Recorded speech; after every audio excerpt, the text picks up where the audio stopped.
All right. Well, hey, everyone out there in Rooted Regional Groups. So glad to get to share with you today. We hope that the fellowship that you've already had has been really positive, and we're excited today to get to have a discussion about partnering with other people in ministry, which you're already doing a little bit, but we're going to think more about how we can do that. So the first thing we need to do is introduce ourselves to you. So I'll start.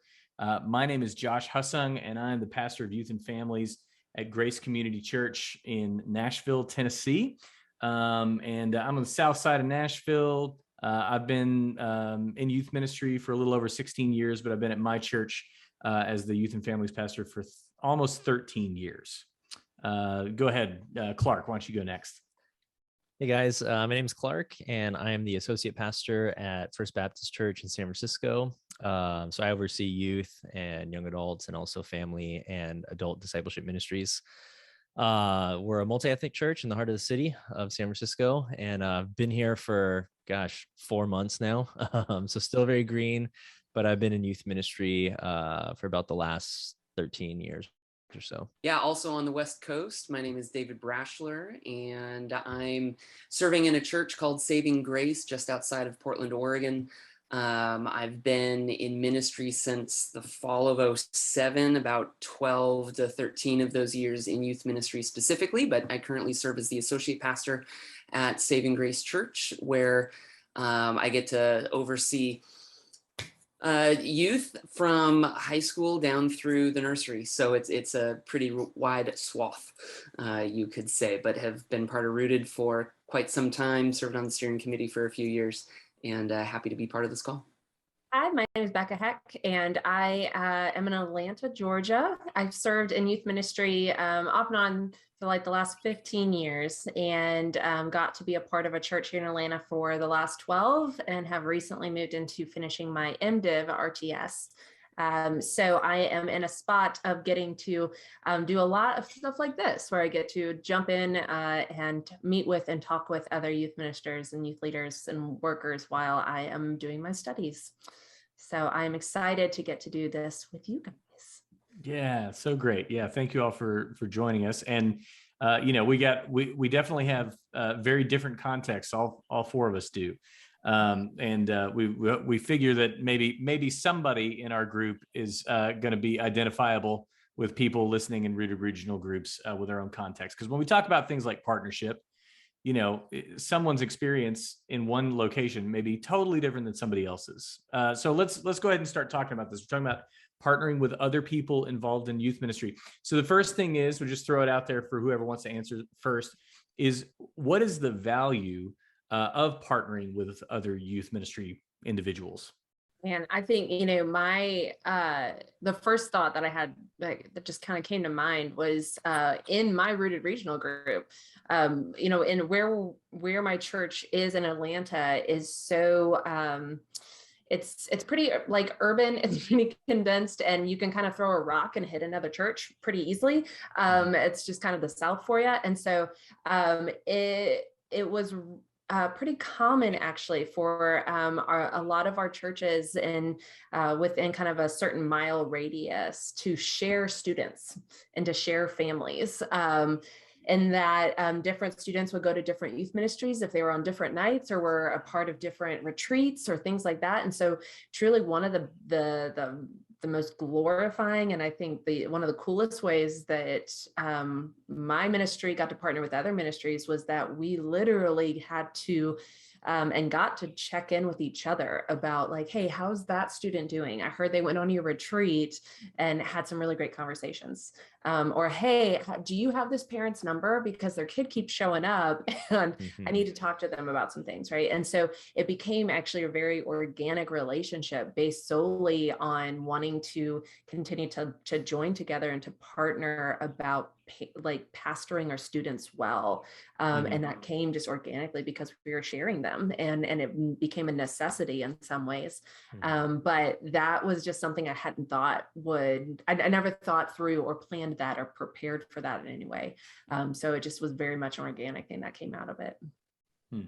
Yeah, and my context in just kind of outside the Portland, Oregon area, very different than Becca's. I felt like an island. within the scope of youth ministry where I serve. And so partnering for me provided the benefit of having other youth workers who would be able to encourage me and just know me, and such that I'm having the experience of feeling like I'm all alone, and I feel like I'm the only one out here that's trying to open up the scripture and present Jesus to these students. And I get tired, I get weary, I get discouraged, I get confused. I'm created and finite. And so for me, partnership kind of took the form of showing up at this thing called Rooted and starting to build relationships with people across the country. And even though I would maybe only see or interact with them a couple times a year, those relationships became such a means of additional contextualized grace to me. And I guess what I mean by that is that other people that are trying to like plant and water along with me and praying that God would give the growth, and having to be very patient with that. And so for me, partnership was not so much like with another ministry in town, but more so just other youth workers trying to put the gospel of grace forward and see God give the growth. I'm probably in a similar boat to David. I've been doing youth ministry up here in San Francisco for the last, I guess 9 years or so, 9 or 10 years. And anyone who knows anything about San Francisco, we're one of the least church cities in America. We don't have a Rooted regional group in our city, even though I'm a steering committee member. I feel like I should be, but part of it is just because if I started one, it'd be me and like the other guy from the previous church I was at, and it'd just be the two of us. And we hang out pretty regularly already. So there's not really churches, and if there are, they're younger church plants that don't have families. San Francisco is a very young, hip, tech urban city, not a lot of families. And so doing youth ministry here, it does feel like we're the only ones, let alone trying to do gospel-centered youth ministry, but even just being a presence for Jesus in the city. And so my own value for partnership, similar to David, has come out of Rooted, like my friendships through Rooted that I've gotten to enjoy nationally through the conference and smaller ways, has really just been the only source of brotherhood I have outside of my church. And so I think, especially right now, as we're seeing so much about pastoral burnout or fallout, even worse, and just the need for those of us in ministry to be known and have a community to be known who we are for and in. And so to me, Root has just been such a lifeline for that. But also my experience in smaller immigrant churches, Asian immigrant churches, for the first about 3 years of my time in youth ministry, I was in Southern California. We call it like the Bible Belt of the West Coast, because there are churches everywhere in Orange County. But most of them are small. Most of them are really small immigrant churches, like Hispanic immigrant, Indian immigrant, Asian immigrant. And so what I found there is that with all these small churches on immigrant budgets, we really just couldn't have the type of youth ministry that's typical of like a larger suburban or Midwestern church. And that's fine, but we also felt a lot of times we wanted to give more to our students than what we could offer on our own. I had 12 students in my first youth ministry. And so I found a lot of joy in being able to partner with other immigrant churches to collaborate and pool resources, whether that was just to help with pulpit share, because so many of us were covering like 50 out of the 52 weeks of the year we'd have to preach on Sundays because of the different languages. Trying to run a retreat for 12 students by myself was exhausting. And so having other churches I could pull resources with and say, like, let's do this together, and not plan 10 different tiny youth retreats, but join together and do one bigger one. So I just found so much encouragement and value in that, to feel like both I wasn't doing it alone, but also to really help me not burn out and feeling like I had to keep running the ship by myself. That's great. I would say my context is a little more similar to Becca's than David and Clark, in that, we're kind of church city. There's churches everywhere. But I do think that finding other youth ministry professional type folks to talk to is just helpful, because it's a unique place. It's a unique age group to work with. And I think both in trying to find somebody who's a little further along in it than you are, to know how, anything, pragmatic stuff like how to communicate well, or how to do safety guidelines or things like that, to down to like, have you ever talked to a student who deals with this particular issue? How have you been able to encourage them or help them in that kind of situation? All that's great, because there's somebody else who's walking along the same thing. It's been helpful. What do you think prevents, obviously you guys, proximity is a problem, Right. but so we've talked about that, but outside of proximity, what else would you say prevents partnership between people doing ministry? I'll give an answer that I wouldn't have been able to say this about myself probably even like 5 years ago, but just my pride, the thought that like I didn't want other people speaking to my youth group. Like I was leading the way that I was leading. We were growing, we were doing the things that we were doing. And so to have another person, and someone that wasn't a part of my church, speaking into it, that was a crushing moment for me, when, especially if it happened when I wasn't expecting it. Right. But I just didn't want to go to other conferences. I didn't want to have partnership with other churches. I wanted to kind of be the sole reason while we were working, and that's a prideful thing. And I think it took a long time for me to realize I made up a lot of other excuses, but that was really the issue, was that there was something in me, and my sin telling me that even if I am getting burned out, even if I am doing all this work on my own, or it's just me and my volunteer team, that we're at least doing the good work. And if I invite anybody else into it, they're going to damage that. And I can't let that happen. Right. And so it was so centered around the work I was doing. And honestly, I think that did end up hindering my ministry in a bunch of different ways that I'm still trying to figure out. I think that there was just layers of things that we never tried, ways that we didn't maybe grow, not because we weren't looking for it, but it just was something that my pride kind of kept us shut off from.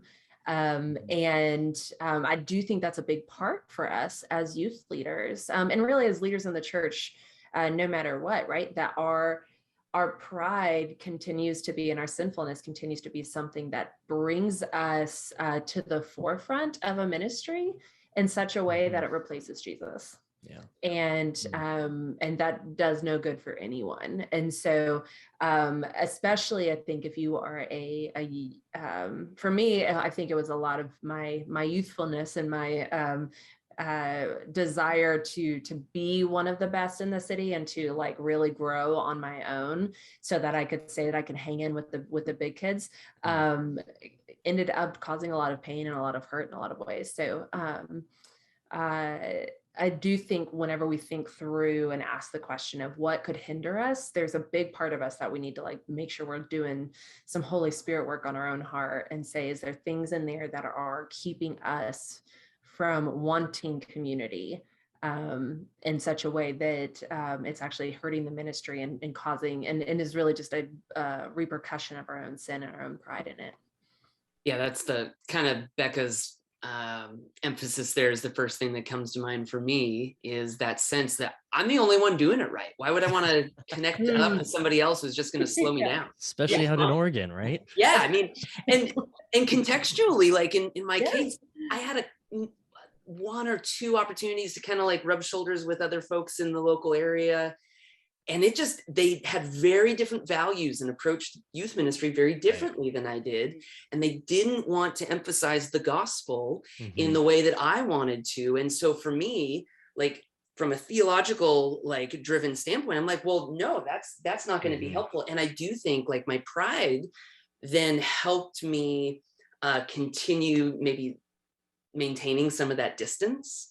And perhaps even, I think my heart feeling maybe threatened by the success of others, because that might start to shine a light on some of my own inadequacies. And so what prevents good partnership is probably in me if I don't have a good, like, grounded gospel identity as a child of God in right standing, not because of anything I do vocationally, I'm gonna get in the way, because there's I mean, Paul talks about that, right? When he talks about people who preach the gospel for good reasons, for bad reasons, and Paul rejoices the gospel's preached. And so if we're gonna preach the gospel, he's got some margin for people maybe approaching things in ways that he would otherwise himself not. And I think out of my own pride and worry and sense of fear, I often retracted from those kinds of opportunities. Yeah. Sounds like pride's kind of a theme coming out here. I think for me, like, the pride might just get rid of a sense of priority in my life for it. I don't really need that. So I'm just going to hunker down and do things in my own context and not really just take the time to reach out because I don't prioritize it. Clark, do you have anything you want to add to that? Yeah, I mean, I think what David mentioned is really, really astute, like thinking about Paul and the way he thought about partnership. Like it brings me back to even how he didn't see eye to eye with Barnabas over John Mark, and yet he was able to reconcile that later on in his ministry. We don't even know if like did John Mark grow and change in some of the ways, or even Barnabas. We don't hear that, and yet Paul was able to say he's valuable.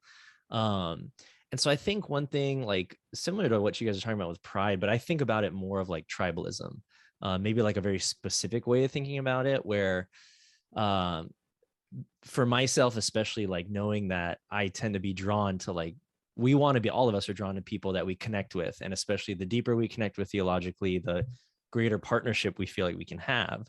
Well, what about those who we don't? Especially for those of us in cities where we don't have that, maybe we don't have the options. It's easier to isolate than to actually seek out friendships or partnerships with those we may have a hard time partnering with because of disagreements, whether it's practical or even something deeper like theological. And that's something that I think I had to like get over myself with. As much as with Rooted, like we are all about gospel-centered youth ministry, and yet we want to be as ecumenical as possible, if we can use that term. And I remember the first time I joined that collaborative youth retreat with a bunch of immigrant youth pastors. I think I was probably one of the only like hardcore gospel-centered guys there. And so I went in with like kind of honestly a really judging eye, like, are they going to do things right? Is this biblical? Is this true? And I remember one of the nights we were talking about debriefing over the worship set, and I kind of just laid into the worship leader. I was like, you're not singing any songs my kids know. It's really long. Like, it feels like it's only crafted to the kids from the more Pentecostal churches. Like, what about those that aren't familiar with this? And I was just kind of letting him have it. And, I was expecting to like, put my fists up, let's get into a fight. And he very humbly just responded like, oh man, sorry, I didn't think about that. Let me look at the other sets and make sure we're serving everyone. And I just remember like feeling kind of shocked in the moment. Like, I was ready to go to battle over theology. And this young worship leader just really humbled me over a posture of partnership that was modeling Christ-likeness. And that was a teaching moment for me that I carried from then on, to realize that, the body of Christ is bigger than my own tribe, whether that's denominationally, theologically, or even I think what we're seeing racially.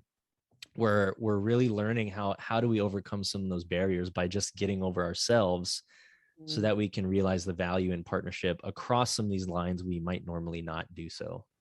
Yeah, that's really good. And I think we also see, two kinds of partnerships kind of coming out in our stories here. And one of those would be kind of the interpersonal partnership versus like a ministry partnership. And it could be that, people sitting out there in Rooted regional groups might not be able to pull off, even from like a leadership standpoint, a retreat with a bunch of different denomination youth groups or something. Right. But that's not necessarily the answer to doing partnership, though it could be in some contexts. So thank you for sharing that.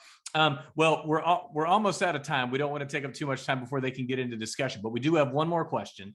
And that is, if each of you can kind of just real briefly think about this, what kind of attitude would be the most helpful as we start to engage with other people doing youth ministry, so that we don't really taint the water from the get-go?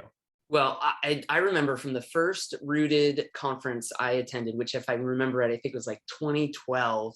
One of the first things Cameron said when we were all together is, in his charming, loving way, all right, guys, one rule, nobody gets to talk about how big their youth group is.